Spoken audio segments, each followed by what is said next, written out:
कधी विचार केलाय का?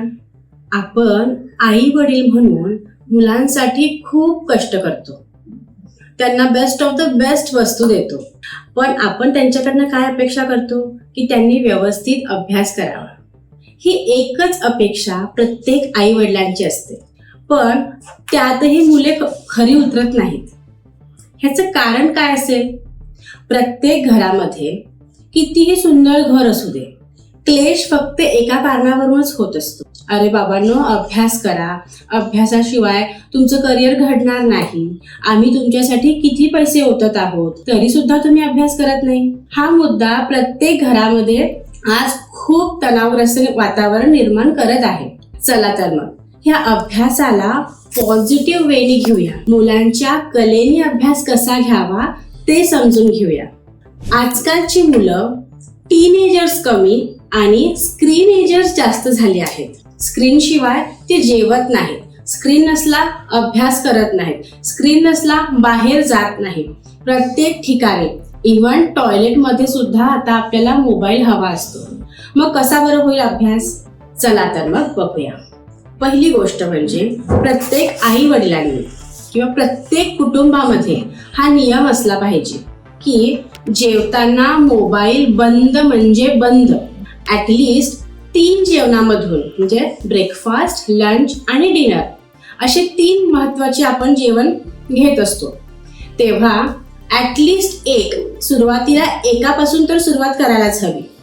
डिनर करताना आपण सगळ्यांनी मोबाईल बंद ठेवावा. हा पहिला नियम नक्कीच बनवायला पाहिजे. एकत्र कुटुंब जेव्हा व्यवस्थित जेवतात, एकामेकांसोबत संभाषण करतात, तेव्हा नक्कीच मुलांनाही आनंद होतो. मग ते मोबाईल पासून हळूहळू दूर होतात. कारण अभ्यासातला सगळ्यात मोठा डिस्ट्रॅक्शन जर काही असेल तर तो म्हणजे मोबाईल. आता काही पॅरेंट्स म्हणतात की आमचं मूल मोबाईल शिवाय तोंडात घासही घेत नाही, त्याला मोबाईल हा लागतोच. मग थोडा विचार करा, जर आपण कुठेतरी जंगलात गेलो, मोबाईलची चार्जिंग फुल आहे परंतु तिथे नेटच नाहीये, नो नेटवर्क, आणि थोड्या वेळाने मोबाईलही डिस्चार्ज झाला, बाहेर पडण्याचा काही मार्गच नाहीये. मला सांगा, अशा परिस्थितीमध्ये आपण आपल्या मुलांना उपाशी ठेवणार आहोत का? किंवा आपलं मूल खरंच उपाशी राहील का? 1 तास नाही जेवणार, 2 तास नाही जेवणार, 3 तास नाही जेवणार, पण जेव्हा खरंच कडकडून भूक लागेल तेव्हा तो नक्कीच जेवणार. मग असाच उद्देश आपण घरातही ठेवला पाहिजे. 15 मिनिटं जर मूल नाही जेवलं तर आपण लगेच त्याला मोबाईल देतो. नाही बाबा जेव, नाही बाबा जेव. पेशन्स निर्माण होऊ द्या. थोडा वेळ त्याला मोबाईल पासून दूर ठेवणं गरजेचंच आहे, तेव्हाच त्याची अभ्यासात प्रगती होईल. आई वडिलांनी नेहमी लक्षात ठेवायला पाहिजे की मुलं सारखं जेवताना मोबाईल का मागतात, नेमकं काय बरं त्याच्या मागे असणार कारण? तर त्याच्या मागचं कारण असं आहे की त्यांना डोपामाइन मिळतं, हॅपी हार्मोन्स मिळतात. कारण आपण जेव्हा मुलांबरोबर बसतो तेव्हा आपण काय करतो, नेहमी कंप्लेन मोडमध्ये असतो. आज शाळेत काय घेतलं रे, आज तुझ्या मित्रांनी काय केलं, तू काय केलंस, अशा कंपॅरिझन करतोय, नेहमी कंप्लेंट्स करत असतो. मग मुलांना काय होतं, जेवताना एक रिलॅक्सेशन हवं असतं, एक हॅपी हार्मोन्स हवे असतात, म्हणून मुलं काय करतात, टीव्ही किंवा मोबाईल मागतात. म्हणून जेव्हा आपण सोबत बसतो, जेवतो, छान गप्पा मारतो, तेव्हा मुलांना आनंद होतो. मग ते मोबाईल मागत नाहीत आणि आपल्या सोबत रमतात. जसं स्टोन एज होतं तसं आजचं हे मोबाईल एज आहे. इथं 100% मोबाईल बंद होणं शक्य नाही आहे. 100% स्क्रीन बंद होणं पॉसिबल नाही आहे आणि ते होताही कामा नये. कारण आपण ज्या एजमध्ये राहतो तिथं मोबाईल ही एक मूलभूत गरजच झाली आहे, त्याला पर्यायच नाहीये. मग अशा सिच्युएशनमध्ये आपण मुलांना मोबाईलचा प्रोडक्टिव्ह यूज कसा करायचा ते शिकवणं गरजेचं आहे. फॉर एक्झाम्पल, एलॉन मस्क, त्यांनी लहानपणापासूनच टेक्नॉलॉजी शिकली, ॲप्स बनवले, ते विकले, त्यातून इन्कम जनरेट केला. मार्क झुकरबर्ग, ज्यांनी फेसबुक बनवलं, त्यामुळं आपण आज सगळे कनेक्टेड आहोत. आज आपण ह्या टेक्नॉलॉजीमुळं बाहेर देशात बोलू शकतो, घर बसून इन्कम जनरेट करू शकतो. मग मुलांना हे समजून सांगणं सुद्धा तेवढंच गरजेचं आहे की आपण मोबाईलचा प्रोडक्टिव्ह यूज करून स्वतःसाठी काय चांगले करू शकतो.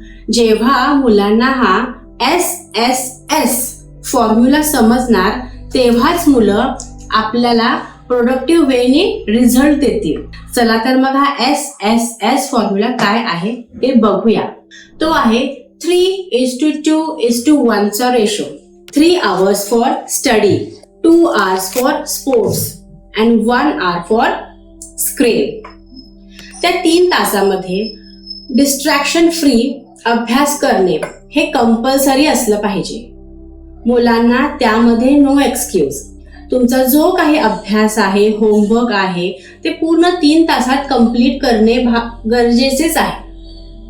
नंतर 2 तास स्पोर्ट्स खेळणे कंपल्सरी. त्याच्यामध्ये 1:1. 1 तास तुम्ही इनडोअर ऍक्टिव्हिटी करू शकता आणि 1 तास तुम्ही आउटडोअर ऍक्टिव्हिटी करू शकता. फुटबॉल आहे, व्हॉलीबॉल आहे, बॅडमिंटन आहे, त्यानंतर लुडो आहे, कॅरम आहे, चेस आहे, एनिथिंग जे तुमच्या मुलाला आवडतं ते. पण कंपल्सरी 1 तास खेळणे, 2 तास खेळणे गरजेचे आहे. नंतर आहे स्क्रीन टायमिंग. 24 तासातून 1 तास हा त्यांचा स्क्रीन टाइम असला पाहिजे. त्यामध्ये मुलं काय बघतात ते महत्वाचं आहे. कॉमेडी शो जेव्हा आपण बघतो तेव्हा खरंच आपण आनंदी होतो. जसे की तारक मेहता शो आहे, कपिल शर्मा शो आहे, त्यानंतर तुमचं चला हवा येऊ द्या आहे.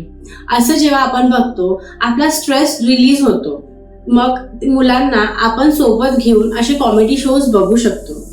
किंवा मुलांना जर कार्टून्स आवडत असतील तर जे चांगले कार्टून्स आहेत ते आपण त्यांना दाखवू शकतो. मी आहे Madhuri More, a parenting coach and a student career counsellor. एवढंच सांगते की मुलांना मोबाईलच्या प्रकाशात वाढवण्यापेक्षा आई वडिलांच्या सानिध्यात वाढवलं पाहिजे. जेव्हा आपल्या घरातलं नेटवर्क स्ट्रॉंग होतं, नात्यांचं नेटवर्क, तेव्हाच आपण ऑफलाईन होऊन एकमेकांशी कनेक्ट करू शकतो.